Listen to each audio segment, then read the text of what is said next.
इंतजामिया कमेटी का इसको मामला बताइए, तो इसका सीधा मतलब क्या ये समझा जाए कि बाकी मुसलमानों से भी जोड़कर, वो भी तो एक पॉलिटिकल एंगल है। जवाद साहब, इस पर मैं आपसे जवाब लूंगी, बताइए जरा विष्णु जी, सारे मुसलमानों को इससे जोड़ दिया जाए, जो कि वहां पर शायद ज्ञानवापी का एक मुद्दा ऐसा है जो बनारस से जुड़ा हुआ था, लेकिन अब इसे पूरा हिंदू मुसलमान बना दिया।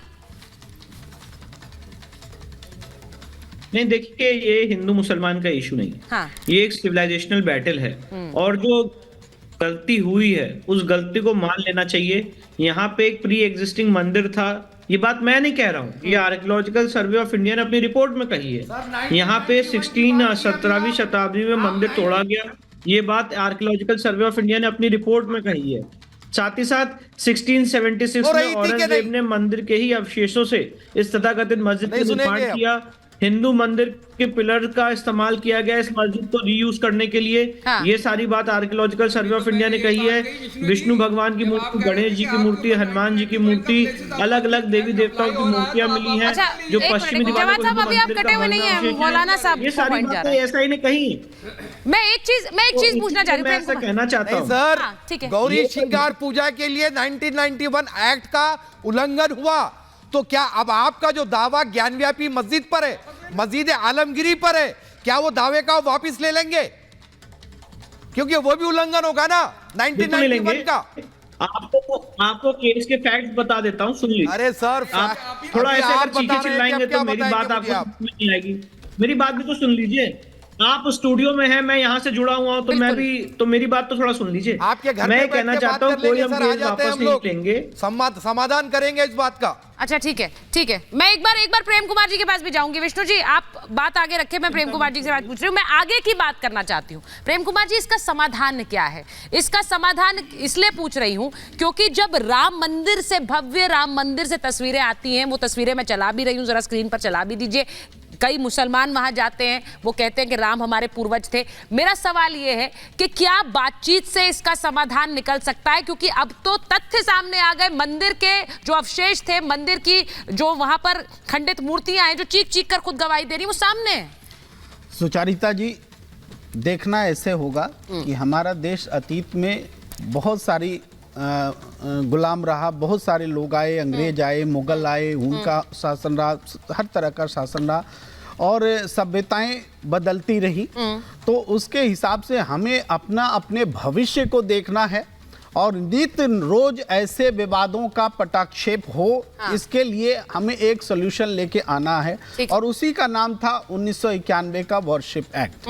तो अब जो है हमारे पास ये चुनौती है कि नियमित रूप से हम क्या मुगल कालीन समय के जो भी कुछ चीजें हुई हैं उसको ही पुनः परिवर्तित करने में लगे रहेंगे, या अगर ऐसा है तब तो इस समाज में बौद्ध कालीन भी बहुत कुछ था, जैन कालीन भी बहुत कुछ था। तो हम कब तक इस लड़ाई को लड़ेंगे? क्या हम अपने भविष्य के लिए इन विवादों का खात्मा नहीं करें? आज अदालत में एक पक्ष के पक्ष में आया तो वो संतुष्ट है, कल ऊपरी अदालत बदल देगी तो वो नाखुश हो जाएगा।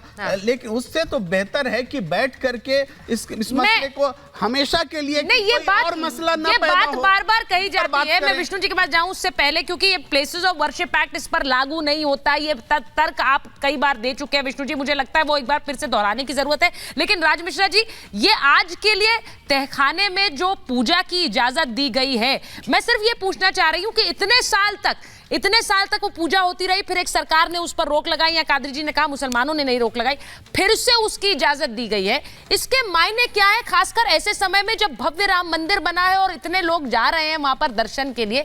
अब काशी की बात हो रही है। सुचरिता जी, सबसे पहले तो मैं एक बात कहना चाहूंगा, ऐसा नहीं कि हम पर मुगलों ने ही अत्याचार किया, हम पर कुछ सरकारों ने भी खूब अत्याचार किया है। मुगलों ने ही अत्याचार नहीं किया, मुगलों ने तो हमारे पूजा पाठ को बंद कराया, मुगलों ने तो मंदिर को तोड़ा, औरंगजेब ने तो मंदिर तोड़ करके जो कुछ करना था बनाने का प्रयास किया वो तो किया ही, लेकिन कुछ सरकारें भी आई जिन्होंने मुगल जैसा ही काम किया और हमारे पूजा पाठ को बंद कराया। तो 1993 में वही हमारे साथ किया गया था। एक बात और कहता हूं, मुझे दाद देनी चाहिए। मैं आप सबको, जो मेरे यहाँ मुस्लिम प्रवक्ता बैठे हैं और जो वहां डिफेंड कर रहे हैं बैठ करके, जो कोर्ट केस को भटकाने का प्रयास कर रहे हैं, देखिए सच्चाई के लिए लड़ना आसान है। विष्णु शंकर जी सच्चाई के लिए लड़ रहे हैं तो यह आसान है, लेकिन ये पता होना कि हम गलत है, ये पता होना कि हम झूठे हैं, उसके बाद लड़ना बहुत मुश्किल है। और ये पता होने के बाद भी अगर वहां एक पक्ष लड़ रहा है तो मुझे उसको दाद देना चाहिए। एक बात आप मुझे बताइए, कौन से आपके धार्मिक ग्रंथ के अंदर ज्ञानवापी शब्द आया है?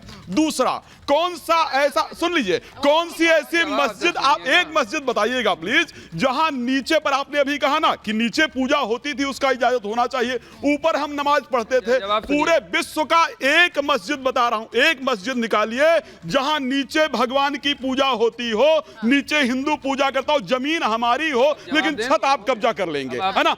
एक मस्जिद कहीं से निकलवा दे सुचेता जी। और वो भी एक जगह, सुन लीजिए, एक तीसरा प्रश्न और है। ठीक है, तीसरा प्रश्न है भाई, उसके बाद मुस्लिम बाहुल्य कोई इलाका नहीं था। आपने कहीं ज्ञानवापी के आसपास कोई मुस्लिम इलाका देखा है? शायद मुझे लगता है 3-4 किलोमीटर दूर तक नहीं है। फिर वहां, फिर किस लिए, फिर कहां से भाई? वहां मस्जिद की क्या जरूरत थी? तो सब जवाब दीजिए, फिर मैं विष्णु जी के पास जाऊंगी। हाँ, बताइए। आप अहिल्या बाई होलकर जी से ज्यादा बड़े हिंदू हितैषी हो गए, अभी हिस्ट्री की बात कर रहे हैं। बात लेकर के आते हैं, एक अहिल्याबाई होलकर ही लेकर के आएंगे। उनको जवाब दीजिए। दूसरी चीज सुन लीजिए, अब आप हिस्ट्री की बात सुन लीजिए। नहीं, मैं सुन रहा हूँ, मैं मदरसे से बाहर निकल आया हूँ, शाखा से भी बाहर निकलिए। मैं शाखा मदरसे दोनों से बाहर हूँ, मैं तथ्य पर हूँ। अच्छा, ये मदरसा वैसे शाखा नहीं है, तथ्य पर ही बात कर रहा हूँ, तथ्य पर बात अब कीजिएगा। आपको दूसरी चीज बता दूं, उस पूरे मोहल्ले का नाम ज्ञानवापी है। सुन लीजिए, आपको मस्जिद का नाम ज्ञानवापी पता ही नहीं आपको? नहीं, मुझे मस्जिद मुझे पता है, बता दूं, तो वही तो पूछ रहा हूँ, वही तो पूछ रहा हूँ। आलमगिरी है, मैं वही तो पूछ रहा हूँ। तो एक जगह बताइए ना, नीचे आखिर हमारा जमीन हमारी, छत आपका कैसे? चिल्लाने से सच जो है वो बदल नहीं जाता। सच क्या है? सच्चाई क्या है वो बता दीजिए ना। कि वहाँ पर सालों से नमाज अदा करी जा रही है। अकबर ने भी, और जो ऐसा रिपोर्ट में आया कहा गया है, एक मिनट पर आप नमाज पढ़ा कर, अच्छा ठीक है राज मिश्रा जी, एक मिनट बताइए। आपने कहा सच ये है, नहीं सुनिए ना, नहीं मेरी बात सुनिए, पर सवाल तो सुनिए। ठीक है, आपने कहा कि दौर में अरे जवाब साहब, ठीक है, चीजें थी। आपने कहा कि सच्चाई ये है कि वहाँ नमाज पढ़ी जा रही है इतने सालों से, तो सच्चाई वो भी है जो एएसआई की रिपोर्ट में निकली है, या उस सच्चाई पर आंखें बंद कर लेंगे? उसकी क्रेडिबिलिटी नहीं है, एएसआई की रिपोर्ट क्रेडिबल नहीं है। ठीक है, एएसआई की रिपोर्ट क्रेडिबल नहीं है। अब इससे बड़ी बात तो नहीं हो सकती, एएसआई की रिपोर्ट ही क्रेडिबल नहीं है, उस पर विश्वास ही नहीं किया। सर, वो सच्चाई नहीं हो सकती जो आपको दिख रही है। नहीं, मेरा मतलब ये है, सच्चाई एक तरफा नहीं होती। आप ये कहेंगे जो आपको दिख रहा है। नहीं, मैं एक बार विष्णु जी, एक मिनट विष्णु जी, आपने उस रिपोर्ट को चैलेंज किया, ठीक है, एक मिनट सर्वे को ठीक है, मैं एक बार विष्णु जी के पास जा रही हूँ।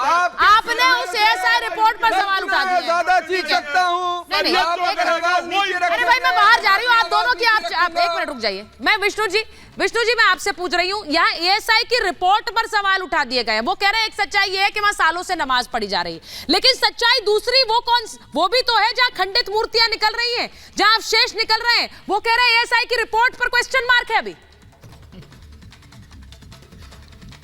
देखिए, अब कोई भी आदमी कुछ भी क्वेश्चन मार्क लगा सकता है। हाँ। मैं पूछना चाहता हूँ कि अगर वहाँ हनुमान जी, अभी आप अपने चैनल पे ये चित्र दिखा रहे हैं, अब ये अगर क्या कोई इस्लामिक आर्किटेक्चर है क्या? किसी मस्जिद में मिलता है क्या?